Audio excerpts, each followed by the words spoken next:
Russia Iran সামরিক সম্পর্ক নতুন মোড় নিতে যাচ্ছে এমন ইঙ্গিতেই সরব আন্তর্জাতিক কূটনৈতিক মহল।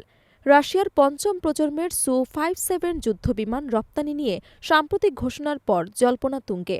সম্ভাব্য ক্রেতা কি ইরান? যদি সত্যি তেহরানের হাতে এই স্টেলথ যুদ্ধবিমান পৌঁছে যায়, তবে মধ্যপ্রাচ্যের আকাশে শক্তির সমীকরণে বড় ধরনের পরিবর্তন আসতে পারে বলে মনে করছেন বিশ্লেষকরা। রাশিয়ার রাষ্ট্রায়ত্ত প্রতিরক্ষা শিল্পসূত্র সম্প্রতি জানিয়েছে, মধ্যপ্রাচ্যের একটি দেশের সঙ্গে সু-57 যুদ্ধবিমান রপ্তানির চুক্তি হয়েছে, তবে দেশটির নাম আনুষ্ঠানিকভাবে প্রকাশ করা হয়নি। এই ঘোষণার পর থেকে আন্তর্জাতিক গণমাধ্যম ও নিরাপত্তা বিশ্লেষকদের আলোচনায় উঠে এসেছে ইরানের নাম।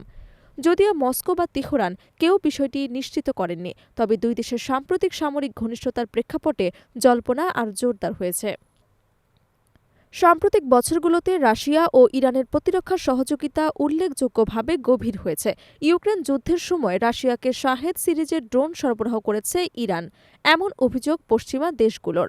বিনিময়ে মস্কো উন্নত অস্ত্র প্রযুক্তি ও সামরিক সহায়তা দেওয়ার প্রতিশ্রুতি দিয়েছে বলে বিভিন্ন সূত্রে জানা গেছে। এর আগে রাশিয়ার সু-35 যুদ্ধবিমান ইরানকে দেওয়া নিয়েও আলোচনা হয়েছে। সেই ধারাবাহিকতায় সু-57 নিয়ে সম্ভাব্য চুক্তি হলে তা হবে দুই দেশের সামরিক অংশীদারিত্বের নতুন অধ্যায়। সু-57 হল রাশিয়ার তৈরি পঞ্চম প্রজন্মের স্টেলথ মাল্টিরোল ফাইটার জেট। এটি উচ্চ গতির সুপারক্রুজ সক্ষমতা, উন্নত AESA radar, 360 degree sensor coverage এবং আধুনিক ইলেকট্রনিক ওয়ারফেয়ার সিস্টেমে সমৃদ্ধ। স্টেলথ প্রযুক্তির কারণে শত্রুপক্ষের রাডারে ধরা পড়া কঠিন।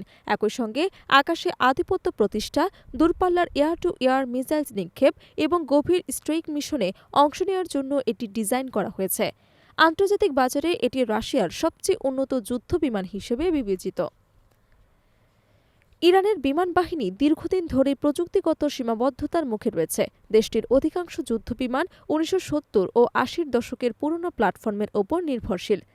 পশ্চিমা নিষেধাজ্ঞার কারণে আধুনিক প্রযুক্তি অর্জনে তেহরান নানা প্রতিবন্ধকতার মুখে পড়েছে। এমন পরিস্থিতিতে সু-57 অর্জন করতে পারলে ইরান প্রথমবারের মতো পূর্ণাঙ্গ স্টেলথ সক্ষমতা পাবে। এতে তাদের আকাশ প্রতিরক্ষা এবং আক্রমণাত্মক সক্ষমতা বহুগুণ বাড়বে বলে ধারণা করা হচ্ছে। বিশ্লেষকদের মতে সু-57 ইরানের হাতে গেলে সেটি শুধু একটি যুদ্ধবিমান ক্রয় হবে না, বরং 4 দশকের প্রযুক্তিগত ঘাটতি কাটিয়ে এক লাফে আধুনিক যুগে প্রবেশের সুযোগ তৈরি করবে। ইরান দূরপাল্লার উন্নত মিসাইল ব্যবহারের পাশাপাশি আকাশে নজরদারি ও ইলেকট্রনিক যুদ্ধ পরিচালনায় নতুন মাত্রা যোগ করতে পারে। ফলে উপসাগরীয় অঞ্চলে মার্কিন সামরিক ঘাঁটি, নৌবহর ও ইসরায়েলের আকাশ আধিপত্য সবকিছুর হিসেব নতুন করে কষতে হতে পারে। বর্তমানে মধ্যপ্রাচ্য একমাত্র পঞ্চম প্রজন্মের যুদ্ধবিমান অপারেটর হল ইসরায়েল, যারা যুক্তরাষ্ট্রের তৈরি F-35 ব্যবহার করছে। ইরান যদি সু-57 পায়, তবে অঞ্চলে স্টেলথ বনাম স্টেলথ প্রতিযোগিতা শুরু হতে পারে। এতে সম্ভাব্য সংঘাতের কৌশল বদলে যেতে পারে বলে আশঙ্কা করছেন নিরাপত্তা বিশ্লেষকরা। একই সঙ্গে যুক্তরাষ্ট্রের সঙ্গেও বিষয়টি কৌশলগত উদ্বেগের কারণ হতে পারে। মধ্যপ্রাচ্য যুক্তরাজ্যের একাধিক সামরিক ঘাঁটি রয়েছে এবং সেখানে F-35 ও অন্যান্য আধুনিক যুদ্ধবিমান মোতায়েন আছে। ইরান স্টেলথ সক্ষমতা অর্জন করলে মার্কিন বাহিনীর আকাশে শ্রেষ্ঠ চ্যালেঞ্জের মুখে পড়তে পারে। তবে এই সম্ভাব্য চুক্তি বাস্তবে রূপ নেবে কিনা সেটি এখন সবচেয়ে বড় প্রশ্ন। আন্তর্জাতিক নিষেধাজ্ঞা, অর্থনৈতিক সীমাবদ্ধতা এবং ভূরাজনৈতিক চাপ সব মিলিয়ে বিষয়টি জটিল। তবুও সু-57 ইরানের হাতে গেলে তা মধ্যপ্রাচ্যের আকাশে নতুন শক্তির সমীকরণ তৈরি করবে, এমনটাই মনে করছেন সামরিক বিশ্লেষকরা।